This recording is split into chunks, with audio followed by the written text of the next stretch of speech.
2025 ഏറ്റവും വലിയ high profile കൂടിക്കാഴ്ച. അതാണ് വ്ളാഡിമിർ പുടിനും ഡൊണാൾഡ് ട്രംപും തമ്മിൽ അലസ്കയിലെ ആങ്കറേജിൽ വെച്ച് നടത്തുന്ന കൂടിക്കാഴ്ച. പുടിൻ്റെ നിലപാടുകൾക്കും പ്രസക്തിയുണ്ട്, ഡൊണാൾഡ് ട്രംപിൻ്റെ നിലപാടുകൾക്കും പ്രസക്തിയുണ്ട്. അതിന് കാരണമാകുന്നത് പുടിൻ പറയാൻ പോകുന്ന കൃത്യമായ ചില നിലപാടുകൾ ട്രംപിന് ഒരു പരിധി വരെ അംഗീകരിച്ച് കൊടുക്കേണ്ടി വരും. അതല്ലെങ്കിൽ ചർച്ച എങ്ങും എവിടെയും എത്തില്ല എന്ന് തന്നെയാണ് നയതന്ത്രജ്ഞർ കൃത്യമായി വിശകലനം ചെയ്യുന്നത്. കാരണം ഉക്രൈനുമായുള്ള റഷ്യയുടെ പോരാട്ടം അത് നിർത്തലാക്കാൻ വേണ്ടിയുള്ള ചർച്ചയാണല്ലോ നടക്കുന്നത്. എന്നാൽ അത് പെട്ടെന്നങ്ങനെ വഴിപ്പെടില്ല എന്നുള്ളതാണ് വ്യക്തമാകുന്നത്. ഒരു സീസ് ഫയർ, വെടിനിർത്തൽ പ്രാബല്യത്തിൽ വരണമെങ്കിൽ നാറ്റോ കൊടുക്കുന്ന പിന്തുണ ഉൾപ്പെടെയുള്ള കാര്യങ്ങൾ, അതുമായി ബന്ധപ്പെട്ട് നാറ്റോയുടെ തീരുമാനങ്ങൾ, റഷ്യക്കെതിരെയുള്ള നാറ്റോയുടെ നീക്കങ്ങൾ, യൂറോപ്യൻ യൂണിയൻ റഷ്യയോട് കാണിച്ചു വരുന്ന ചതിയുടെ പല നാൾവഴികൾ, ഇതെല്ലാം വെച്ചവസാനിപ്പിക്കേണ്ടി വരും.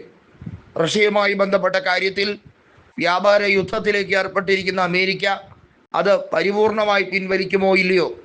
യുക്രൈനിലെ വെടിനിർത്തൽ യാഥാർത്ഥ്യമായാൽ യുക്രൈൻ്റെ സാമ്പത്തിക പുരോഗതി ഉൾപ്പെടെയുള്ള കാര്യങ്ങൾ വരും.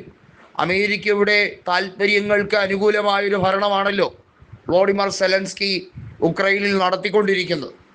അമേരിക്കയുടെ മാത്രമല്ല, യൂറോപ്യൻ യൂണിയൻ്റെ മൊത്തത്തിൽ കളിപ്പാവയായ വ്ളാഡിമിർ സെലൻസ്കിയോട് ദയവ് കാണിക്കേണ്ട കാര്യം ഇപ്പോഴും പുടിനില്ല.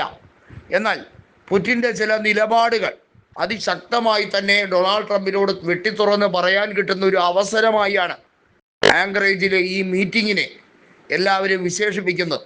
നമുക്കറിയാം, നേരത്തെ റഷ്യയുടെ മുൻ പ്രസിഡന്റായിരുന്ന ദിമിത്രി മെദ്വദേവ്, അദ്ദേഹം റഷ്യയുടെ ആയുധ ശേഖരണം എന്താണ് എന്ന് പരിപൂർണമായി അമേരിക്കയ്ക്ക് മനസ്സിലായിട്ടില്ല എന്ന് തോന്നുന്നു എന്ന വാക്കിൽ പിടിച്ചാണ് വീണ്ടും ഡൊണാൾഡ് ട്രംപ് റഷ്യ പ്രകോപനപരമായ നടപടിയുമായി മുന്നോട്ട് പോകാനാണോ മെദ്വദേവ് ഉദ്ദേശിക്കുന്നത് എന്ന സോഷ്യൽ മീഡിയയിലെ പോസ്റ്റ് ഇട്ടത്.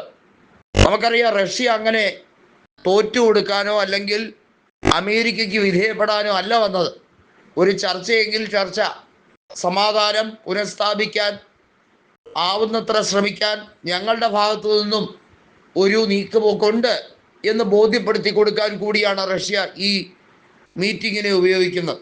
അതല്ലാതെ വരട്ടു തത്വവാദവുമായി നിൽക്കുന്ന വ്യക്തിയല്ല വ്ളാഡിമിർ പുടിൻ എന്നുകൂടി ലോക ജനതയെ ബോധ്യപ്പെടുത്തി കൊടുക്കേണ്ട ഉത്തരവാദിത്വം കൂടി ഉള്ളതുകൊണ്ടാണ് ഇപ്പോൾ ആങ്കറേജിലെ ഈ മീറ്റിങ്ങിന് ഡൊണാൾഡ് ട്രംപിന് കൈകൊടുത്തുകൊണ്ട് ചർച്ചയിലേക്ക് തന്നെ കടക്കുന്നത്.